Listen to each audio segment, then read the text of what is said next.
বাংলাদেশের ছাগল দেখা যায় বিএসএফ চুরি করে নিয়ে যায়। ভারতে এখন যদি আমরা যাই, আমরা কোনো অবস্থায় নিরাপদ থাকবো না। ভারত অনিরাপদ বর্তমানে হয়ে দাঁড়িয়েছে উগ্র হিন্দুত্ববাদের জন্য।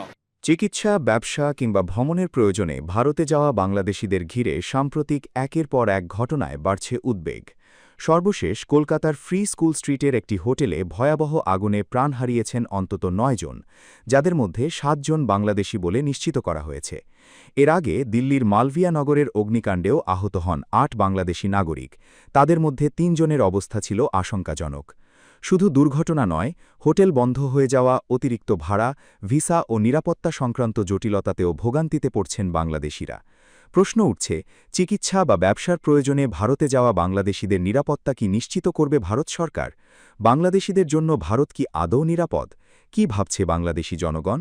প্রথম বিষয় হচ্ছে যে বাংলাদেশের সাথে যে ভারতের যে রিলেশনটা আসলে কখনোই সমপর্যায়ের রিলেশন ছিল না। আমরা তাদেরকে বন্ধু ভাবতাম, বাট তারা আমাদেরকে বন্ধু ভাবতো না, উল্টো আমাদেরকে ব্যবহার করতো।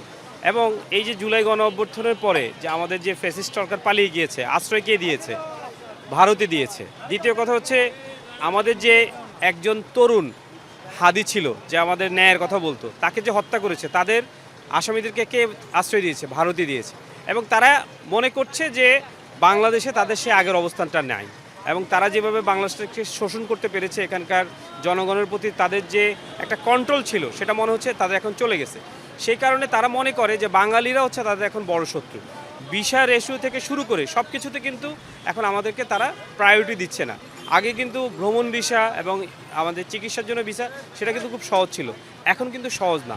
এবং এই টোটাল কার্যক্রমের ফলে যেটা মনে হচ্ছে যে বাংলাদেশিদের জন্য ভারত এখন নিরাপদ নয়। ইন টার্মস অফ তার সাথে আমি চোখে চোখ লাগে কথা বলতে পারতেছি কিনা, আমি আমার দাবি দেওয়া, আমি আমার রাইটসগুলো নিতে পারতেছি না, এটা ডিপেন্ড করে হচ্ছে আমার ডিপ্লোম্যাটিক কতটুকু আমি স্ট্রংলি কাজ করতেছি সেই পার্টটাতে। আর যদি বলি যে হ্যাঁ আমাদের নিরাপদ কি নিরাপদ না, যেহেতু একটা সেন্টিমেন্ট দাঁড় করানো হচ্ছে না, যে কোনোভাবেই হচ্ছে, এই সেন্টিমেন্টও ইন এ সেন্স একটু অনিরাপদ মনে হচ্ছেই স্বাভাবিক। ভারত পার্শ্ববর্তী দেশ হওয়ার কারণে ভারতে বেশি ভিজিট করে। ভারতে ভিজিট করার কারণ হচ্ছে আপনার ভাষাগত সুবিধা। বর্তমান পরিস্থিতিতে ভারতের উগ্রবাদী হিন্দুরা, বিশেষ করে বাঙালি অথবা মুসলিম যারা, তাদের একটা হেন চোখে দেখে যে এরা চিকিৎসার জন্য আসুক বা শপিং করতে আসুক বা ঘুরতে আসুক, একটা হেন চোখে দেখে। এর পরিপ্রেক্ষিতে বিশেষ করে আমাদের পার্শ্ববর্তী আরও দেশ রয়েছে, যেমন চায়নাতে পরিবার নিয়ে চিকিৎসা করতে যাওয়ার জন্য তারা বিশেষভাবে সুবিধা প্রদান করে। আমার কাছে নিরাপদ মনে হয় না। আমার কাছে উচিত যে আমরা আসলে যদি ভারত বয়কট করে অন্য অন্য দেশ বেছে নিতে পারি, তাহলে মনে হয় বাংলাদেশের জন্য ভালো হবে। মনে করেন বাংলাদেশের সাথে বাজাবাজি। আর দ্বিতীয় মনে করি ওরা তো আমাদের বাংলাদেশের ভালো চায় না। ভালো চাইলে মনে করেন যে সমস্ত ফেসিস শেখ হাসিনার আমলে বহুত কিছু আমাদের দেশ থেকে নিয়ে গেছে। এরকম শেখ হাসিনা নিজের মুখেই বলছে, ভারতকে যা দিয়েছি আজীবন মনে করতে হবে, মনে রাখতে হবে। এটা তো সবাই জানে। তো ভারত এখন মনে করেন আমাদের বাংলাদেশ থেকে ইউনূস সরকারের আমলে, যখন ইউনূস সরকার আসলো তখনকার থেকে মনে করেন ভারত আর আগের মতো সুযোগ সুবিধা নিতে পারছে না বাংলাদেশ থেকে। নতুন সরকারের আমলে কোনো চান্স নাই। এই কারণে বর্ডারের কাছে মানুষের শুধু কৃষকরে গুল্লি করে, বাংলাদেশের ছাগল দেখা যায় বিএসএফ চুরি করে নিয়ে যায়। বিভিন্ন রকমের বাংলাদেশের প্রতি এরা পায়পাড়া দিয়ে দ্বন্দ্ব করা, ঝরগা করার সৃষ্টি করতেছে। দেখুন, ভারত হচ্ছে সবসময় বাংলাদেশ থেকে সুবিধা নিতে চায়, বা সুবিধা নেওয়ার বিনিময়ে যে বাংলাদেশকে কিছু দিবে, তারা সেটা দিতে রাজি না। এই জন্য আমি মনে করি যে ভারত বিমুখী হয়ে অন্য অন্য দেশ আছে, সেগুলোতে ভ্রমণ করলে আমাদের জন্য ভালো হবে এবং নিরাপদ হবে। ইতিমধ্যেই আপনারা দেখতে পাচ্ছেন আমাদের সরকার, বাংলাদেশের যে সরকার, তারা কিন্তু ভারতের প্রতি বিন্দুমাত্র ছাড় দিয়ে কথা বলছেন না এবং ভারতকে বাড়তি কোনো সুবিধা দিতে রাজি নয়। বাংলাদেশের মানুষের কথা বিবেচনা করে বাংলাদেশ সরকার ভারতের সাথে যে যে চুক্তি করা দরকার এবং যে যে পদক্ষেপ নেওয়া দরকার সেগুলো নিচ্ছে। চায়না সরকার বাংলাদেশ সরকারের সাথে বর্তমান পরিস্থিতিতে ভালো সম্পর্ক বিরাজ করতেছে। এখন বাংলাদেশ সরকার যদি চায়না সরকারের কাছে বাংলা ভাষার একটা কমিউনিটি সেন্টার কিংবা বাংলা ভাষার হসপিটাল যদি একটা প্রতিষ্ঠিত করতে চায়, তাহলে বাংলাদেশের মানুষ পরিবার সমেত, পরিবার সহ, তারপরে কম খরচে চায়নাতে চিকিৎসার জন্য যেতে পারে? কোথায় কিন্তু এটা খুব ডিফিকাল্ট কোশ্চেন একটা, যেহেতু আমরা খুবই ক্লোজ, ভারত আমাদের একেবারেই খুবই ক্লোজ, আমাদের বর্ডার পার হইলে হেঁটেই ভারত যাওয়া যায়, রাইট? তো সেই ক্ষেত্রে যদি আমি বাকি অল্টারনেটিভ জায়গাটা বলি, ওই যে একটা বললাম যে আমি যদি এখান থেকে অনেক দেশের ভিসা ফ্রি করা হচ্ছে, কিন্তু আদৌ ওই দেশের আমার কনভিনিয়েন্ট কিনা ইন টার্মস অফ আমার ফ্লাইটের বিষয় আছে, যেখানে কি ভারতে আমি 5-10 হাজার টাকা ঘুরে আসা যেতে পারে আমি যদি ঘুরতেও যাই, কিন্তু সেইখানে আমি বাকি মার্কেটটা আমার ডেভেলপ হচ্ছে কিনা। আর একটা মার্কেট যদি ডেভেলপ না হয়, এই যে আমার চাহিদাটা আছে, সেই চাহিদাটাকে আমি হুট করে তো আমি অল্টারনেটিভ করতে পারছি না। আমার ওই মার্কেটটা ডেভেলপ করার ক্ষেত্রে সেই এগেইন কোশ্চেন আমার ডিপ্লোমেসি কতটুকু স্ট্রং আছে সেটা ডিপেন্ড করবে। ভারত ছাড়া তো আমাদের আশেপাশে আরও বহুত দেশ আছে, আমরা তো ভারতে ফ্রি সার্ভিস আমাদেরকে দিবে না। তা আমরা যদি টাকা দিই হয়, বিভিন্ন অন্য দেশে গেলে সমস্যাটা কোথায়? চায়না আছে, বিভিন্ন আরও বড় বড় দেশ আছে, বা মুসলিম মধ্যম মুসলিম দেশে মালয়েশিয়া আছে, তুরস্ক আছে, এরা তো আমাদের সাথে সম্পর্কের জন্য আগ্রহ। তা আমাদের সমস্যা কোথায়? ভারতের আমরা বয়কট করলে সমস্যা কোথায়? ভারত যদি আমাদেরকে শত্রু ভাবে, আমরা ভারতকে চাই না। আমি আমার ফ্যামিলি মেম্বারকে চিকিৎসার জন্য নিয়ে গেলাম, সেখানে মব তৈরি করে আমাকে মারলো, আমি তো আসলে সেখানে কিছু করার পারবো না। এবং এই ধরনের কিছু ভিডিও কিন্তু আমরা সোশ্যাল মিডিয়ায় দেখেছি। এবং সর্বশেষ আপনারা দেখেছেন কলকাতায় একটা দুর্ঘটনা হয়েছে, সেখানে 9 জন বাংলাদেশির মৃত্যু হয়েছে। এই কারণেই আমার কাছে মনে হচ্ছে যে সাধারণ মানুষের মধ্যে এটা নিয়ে একটা ভীতি এবং ভয় কাজ করছে যে ভারতে এখন যদি আমরা যাই, আমরা কোনো অবস্থায় নিরাপদ থাকবো না। যে ধরনের সেন্টিমেন্ট তৈরি হয়েছে, সেই সেন্টিমেন্টের জায়গা থেকে ভারতের যারা নাকি একটু বলা হয় না যে উগ্রপন্থী, এটা সব দেশই টুকটাক থাকে, হয়তো বেশি তাদের এখানে ওই টুকটাক তাদের কাছে যেভাবে পোর্ট্রেট করা হয়, যেটা নিয়ে আদৌ বাংলাদেশে হয় না।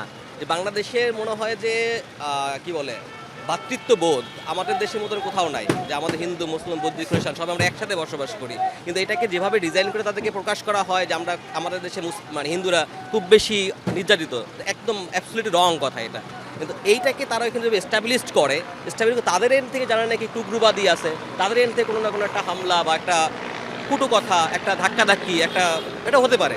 হ্যারাসমেন্ট তো পিছনের দিকে হয়েছে।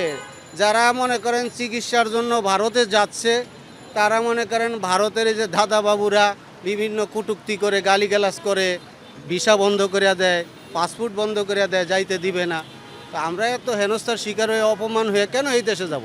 ভারত অনিরাপদ বর্তমানে হয়ে দাঁড়িয়েছে উগ্র হিন্দুত্ববাদের জন্য।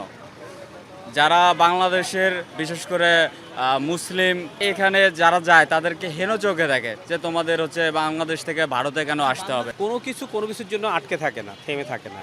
আজকে ভারত যদি তাদের ওখানে চিকিৎসা নিতে বাধা দেয় এবং মানুষের মধ্যে যদি ভয়ের তৈরি হয়, অবশ্যই এই মার্কেটটা অন্যদিকে চলে যাবে। আর আপনারা জানেন বাংলাদেশের যে আমাদের যে 20 কোটি মানুষ, এর অধিকাংশ মানুষ কম খরচে চিকিৎসার জন্য ইন্ডিয়া যেত।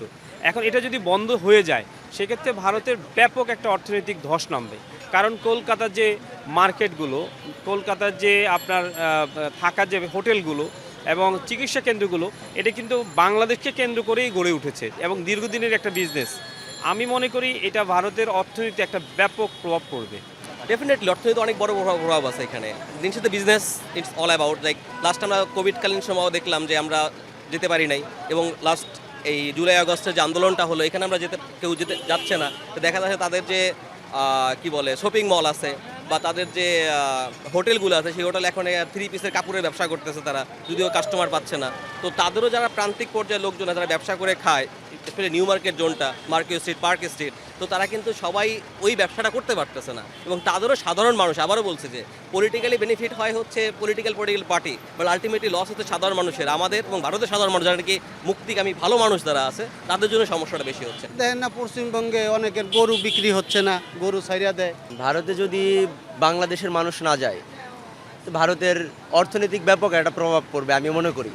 রেস্টুরেন্ট বলেন, আবাসিক হোটেল বলেন, যে যারা চিকিৎসার জন্য যায় হোস্টেল ভাড়া করে থাকে, বোর্ডিং যাকে বলে, এগুলো তখন চলেই না। বাসের যাত্রী হচ্ছে না কলকাতায়। হেরা নিজেরাই কাঁদতেছে, আমাদেরকে হেরা বয়কট করবে কি? এখন হেরা নিজেরাই ভুগতেছে। নরেন্দ্র মোদীর কি আশা ভরসা জানি না। এদের দেশের মানুষই তো চায় আমাদের দেশের সাথে সম্পর্ক আগ্রহ রাখার জন্য, কিন্তু সরকার তো আমাদেরকে শত্রু ভাবে। তা আমরা শত্রু ভাবে, আমরা তো আর এদেরকে বান্ধব ভাবতে পারি না। আমরা আসলেই দেখতে পাচ্ছি যে বাংলাদেশ ভারতের ভিসা যখন বন্ধ ছিল, তখন কিন্তু ভারতের যে নিউ মার্কেট বলেন, সেই মার্কেট কিন্তু এবং হোটেল ব্যবসা একবারে পথে বসে পড়েছিল। বাংলাদেশ যদি ভারত বিমুখী হয়, ভারতের হোটেল ব্যবসা বলেন এবং ভারতের নিউ মার্কেট একবার অচল হয়ে যাবে এবং চিকিৎসা খাত। বাংলাদেশের থেকে মানুষ যদি ভারতে ভিজিট করা বন্ধ করে দেয়, ভারতের বিশেষ করে কলকাতা, এখানে কলকাতার যারা ক্ষুদ্র ব্যবসায়ী আছে, বিশেষ করে হোটেল ব্যবসায়ী, ক্ষুদ্র হোস্টেল ব্যবসায়ী ইত্যাদি ইত্যাদি ক্ষুদ্র যারা ব্যবসায়ী আছে, তারা বিভিন্নভাবে ক্ষতিগ্রস্ত হচ্ছে। তারা অনেক সময় দেখা যাচ্ছে যে তারা কান্না করতেছে যে বাঙালিরা আসুক, ভারতে আসুক, না হলে আমাদের ব্যবসা, খাবার ইত্যাদি ইত্যাদি ক্ষেত্রে সমস্যা হচ্ছে।